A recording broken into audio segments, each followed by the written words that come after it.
kulendi. Mari haipedza chibalance, but chibalance ndicho chinopedza mari. Muri yeZimbabwe ndadzoka zvekare, panapo paita mashiripiti mashura simbi inoweta. Sewekina Chivayo ari kunzi atenga scarf yaMnangagwa for $600,000. Yes. Mari inodarika $500,000. Kutora kuenda kunobhadhara scarf chijira chino chimwe chakangosoneswa uko. And you know what? The funny thing ndaona Auxilia Mnangagwa achijamba achicelebrate kudai so kuzoti iye semunhu anenge akanosonesa chinhu anenge atoziva kuti zvinhu zvitati chingorukisawo kana nema $3 or $5 because there is nothing expensive. Wool is not expensive at all. Chinhu chekuti chakangochipa kungosona so kungoruka.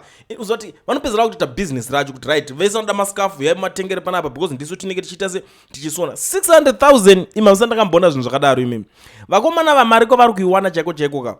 Kunoda kunyatsogarwa pasi koongororwa kuti zviri kumbonyatsotora nzvimbo because tikada kuramba tichisiya zvinhu zvakadai so zvichiitika izvi mangwana munhu pamunozonyatsonzwa kuti munhu ari kunikirina zvinongooneka mari isiri yedikita so kuti aiwa panapa pari kulutiwa ende havana kana tsitsi varume ivava. Right, tiri ipapo ndiri kusangana neimwe nyaya zvekare. Greatman ari kubuda ari kukumbira regerero kune maZimbabweans nezvinhu zvaakaita zvokuda kuchallengeana naadvocate Themba Mahere. Inini nezirona ndakatogara ndakatoitaura nyaya yacho ndikati pamwe pacho ukaona munhu akuda kurasika kudai so ada kutsurwa. Iwe unoziva kuti vanhu ava nemukanwa makadai so ndo vanokonzera kuti mangwana vanhu vanotanga kuzomuignore. Akuita chi-initiative chake cho vanopedzera ngoti hatisuda kuti iwo uite takutsvaga umwe munhu wokusupporta the same initiative yori kuita iwo. Imagine kuti anota vanhu takakutengera mota rafu yacho inenge yekunzi ndakakukumbira here. Like seriously. Zvakaoma.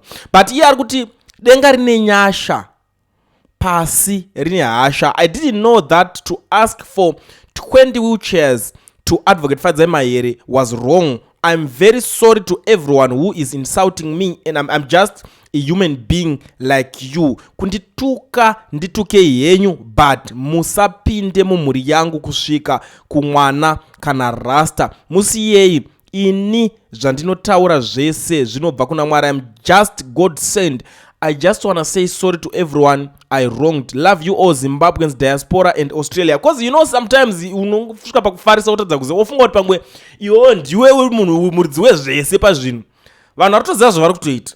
Vanhu varitoshandisa Themba Mahere chese chataura naThemba Mahere vanochisupporta. Anditi saka Themba Mahere ndo irikutoshandiswa kutori tikati chiko isvosve rapinda munzeve.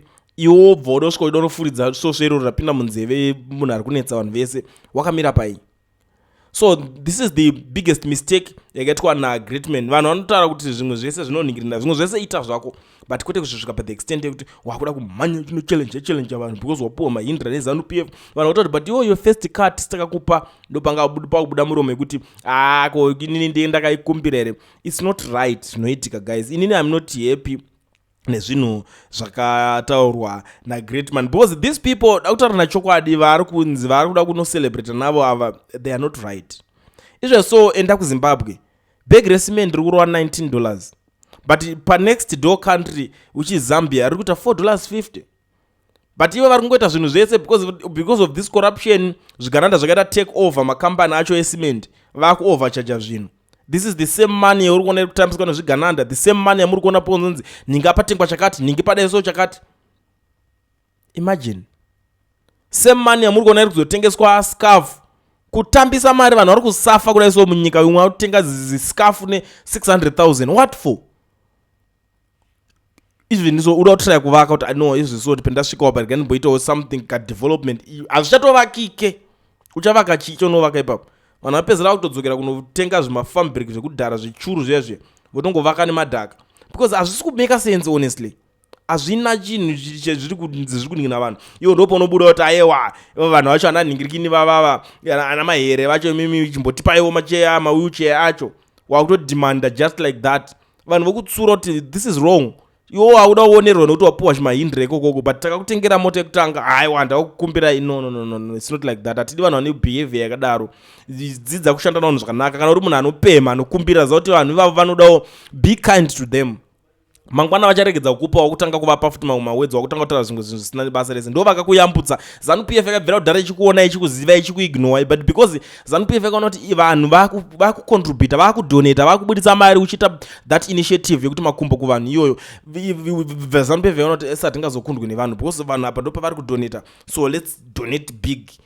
Vakaona kuti ivo wakubuda wakutotanga watopa foni yacho kuzo vanhu veZANU-PF kuti vataipe papeji rako. It's not right. Now pane imwe nyaya iri kupisa mastreets esocial media iko zvinezvi. Themba Mliswa is in Nigeria right now and atoisa message ati I'm in Nigeria at the invitation of the Olusegun Obasanjo Institution for Leaders, and I had the privilege of meeting and interacting with the man himself, Baba Obasanjo, a great African leader, statesman. Obasanjo has been described as one of the great figure of the second generation of post-colonial African leaders. He has received praise both for overseeing Nigeria's transition to representative democracy in the 1970s and for his pan-African efforts to encourage cooperation across the continent. And kuzoverenga zvese zvaanyora Themba Mliswa because munokwanisa kuzorara makukotsera, but there is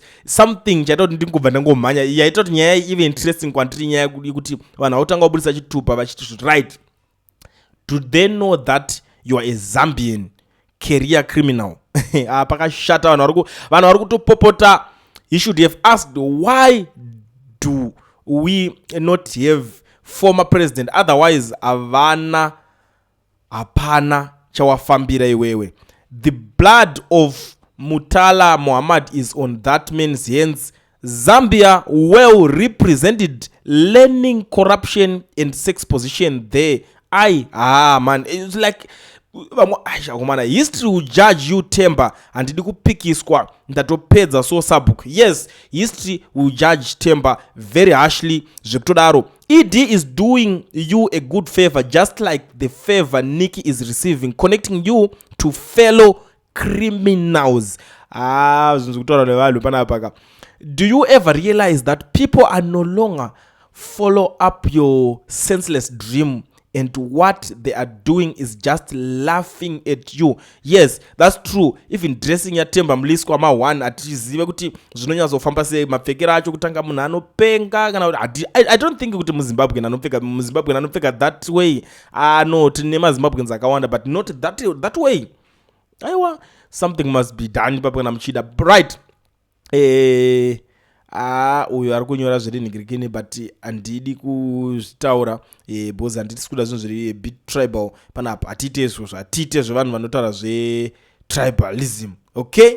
And I think that's all for today because a lot is going on. Ngationesane muri yeZimbabwe. Pane nigirikini iri panapa yandoda kuti vanhu muzive, especially those who are in South Africa. Vanoda kuregisterwa macompany nekuvhurwa ma-FNB business account vasina ma-work permits kana ma-study permits. Batai company inonzi Education Research inotungamirirwa nana Mukoma Owen. Ndo shasha Mukoma Owen vanokurejistera company okuvhura FNB business account usina work permit kana study permit. A lot of people have been asking me kuti saka ndoita sei kuti ndinge ndine inonzi business permit. Guys, it's very easy and it's simple to have this inonzi business permit, but that is kana une 5 million mu account yacho yononga watovhurirwa iyo, that is kana une 5 million rands mu account mako ndokuti ukwanise kuzopuwa that business permit kuti unge nayo. Saka to be very honest with you guys, mara hamuna, nditaura chokwadi. For now ita zvinhu zvinenge zviri zve-level rako. And the other thing, education research aisi pakuswera ichida kunovhurira mapemit because aiite zvekuvhurira mapemit. I know kuti a lot of you guys munogara muri confused makatanga kunzwa nyaya idzodzo. No, education research yana Mukoma Owen inongokuvhurira company, kuregistera company, that is kana une passport iri valid. Kana tichiti passport iri valid, iyoyo unotenga madays ndo kutova valid ikoko. Chero ine mameno kuti madays tungani ndo kuva valid ikoko, as long as ichingori valid ichibvumidzwa kunge inge iri mu South Africa ndopo unokwanisa kuita. And the good thing about education research, autravele kuenda kune ma-offices avo in Pretoria. No, education research inokubatsira uri kwa uri ikoko, ivo vari kwa vari ikoko. over the phone wakatotora number kudai so unotobatsirikana needucation research. Hazvina need yekumboswera uchitambisa mari transport uchitravela kuenda ikoko. Iwo chako kungofollowa ma-instructions zvavari kukuudza kuti uite, senda chakadai so, senda chakadai so. One thing futi chimwe chandakadzidza, vari reliable and very affordable, and I will never say zvakachipa because vanhu munoda zvinhu zvakachipa ndosaka muchivharwa. Education research ndo iri reliable. Ari makamonzwa shona inoti hanzi zvakachipisisa zvinodhura. Education research haisi panikirikini, ari pakati nepakati maprizes acho kutora kuti varombo vapfumi mese munongona kuti zviri ngofamba neline zvakadai so. So kune vanhu vese genga rangu rinoda kutambira vaya vanenge vachida kupuhwa nigirikini, vanoda kutambira mari dzavo, vanenge vakane mari dzavanenge vachishanda. It's like you are a security guard, varungu havape vanhu mari mumaoko mumakambani esecurity aya, vanotokuisira muaccount. So it's high time yekuti izvezvi so handiti utambiriswe mari yako ichipinda through mukadi, and iri fast card drive. Mari yako chingokandwa ipapo inoreflecta that same day ipapo, especially pakati immediate ngegeni mari yako yakuita se yakutoshowa muaccount. So zviri easy, wakutotambirirawo mari yako muaccount yeningikini, hauchatambira uchinoningina mari dzavamwe vanhu. And for company registration, unenge uri security guard watoregister company kudhara, waane advantage kuti murungu wako akaramba post youri kugadha iwo, wakukwanisa kuenda pane post iyo pane client, unotaura naye kuti ini ndane experience, ndini ndanga ndichigadha pakorasa chipaper spray ndogona kuchishandisa, chakati ndogona kudidi. Saka inini neexperience yangu ndine a registered company inotaura nezvangu. So please ndigamuchirewo, wakutokontinya kuramba utoripo, wakutoemployawo mumwe munhu, wakutodidi, especially even kana uri garden boy. Do you know kuti unokwanisa kuita inonzi garden service company, ndokuti ukwanise kuwana ma-side contract, ma-subcontracts netumatenda tune musoro. That is kana wakaregister manje, ndo ma-advantages aripo pakunge uchiregister chinhu ichi. Ma-opportunities akawanda, even in construction. Usangofunga ungofamba uchingovaka nechitroforo chako nechivatripas. It doesn't make sense kana usina a registered company, because haukwanisa kupuhwa ma-subcontracts anobva kugovernment. Panonzi pari kuvakwa kana ma-complex, ma-mall, machinchi nemamwe ma-companies, kana kuti pari kugadzirwa kana ma-road chaicho government. Unokwanisa kuwana subcontract kana uri a registered company, because vanoziva kuti uyu munhu uyu anofolloweka, anoshandika naye zvakanaka. So this is the advantage yekuti unge uchita se uchitaura needucation research. I think zvakawanda ndanyatso explain ipapa. Vanhu vanoda kubvunza bvunzo zvisina nebasa. So please guys, this is serious business. Kana uchiziva kuti hautori nacho kuda kubatsirwa, usanetsa uchibvunza vanhu.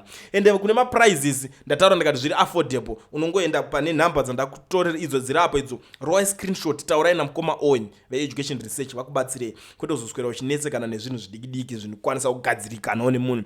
For your own information, education research is the biggest company inoregistera vanhu makambani muSouth Africa. Saka yakazongoitiro regedza tiito something chekurangarira maZimbabweans, because maZimbabweans vanga vatambura nekuda kuregisterwa macompanies. No, kana muchida kuregisterwa macompanies imimi maZimbabweans musina mapemit, because mapemit vazhinji magara hamuna, but unenge uine une passport iri valid.